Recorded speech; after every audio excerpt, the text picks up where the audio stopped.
दोस्तों, कराची का माई कोलाची रोड, जहां दिन हो या रात गाड़ियां कभी रुकती नहीं। एक ऐसा रोड जिसको समंदर से आने वाली हवा और भी दिलकश बना देती है।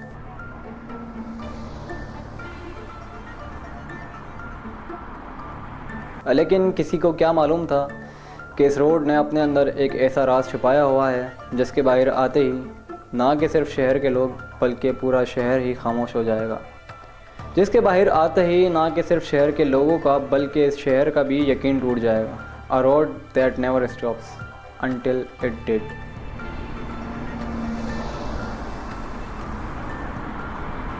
दोस्तों, अपनी आंखें बंद करो और इमेजिन करो कि आप किसी के साथ रहते हो एक रिलेशनशिप के अंदर, और आपको लगता है आपका ये रिश्ता एक मोहब्बत का रिश्ता है, लेकिन असल में कोई आपकी ज़िंदगी को कंट्रोल कर रहा होगा।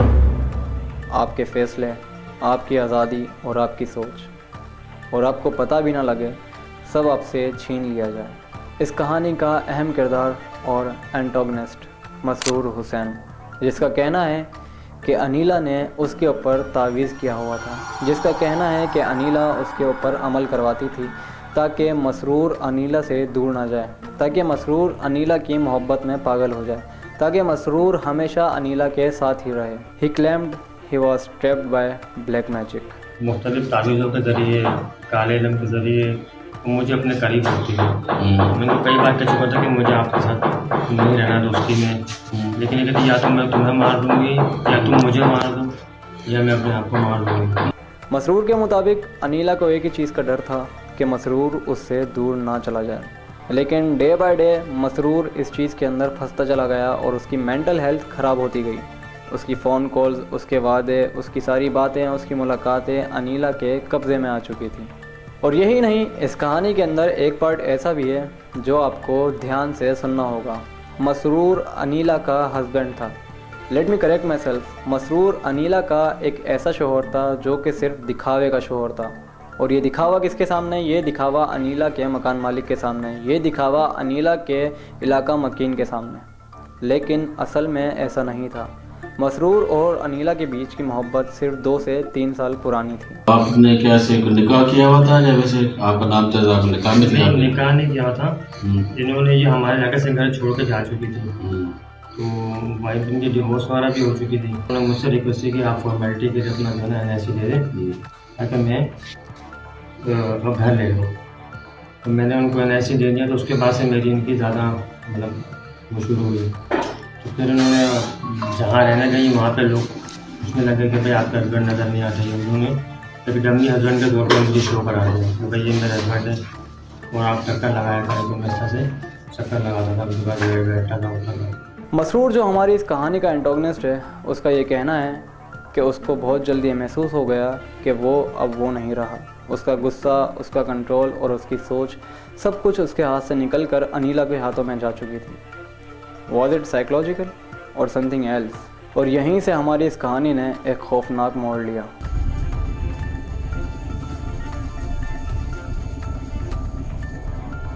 उस दिन मसरूर अनीला और उसके 3 बच्चों को एक साथ बाहर लेकर जाता है। वो दिखने में साथ थे लेकिन नहीं। मसरूर का कहना है कि वो इन चारों को एक ही जगह लेकर गया, लेकिन फिर एक एक करके इन सब को एक अलग जगह लेके जाता और फिर उस जगह पर जो होता वो आपका दिल दहला देगा। चिल्लाए शोर वगैरह नहीं किया उन्होंने? चिल्लाए थे वो, मैं उनको अलग अलग लेके गया था।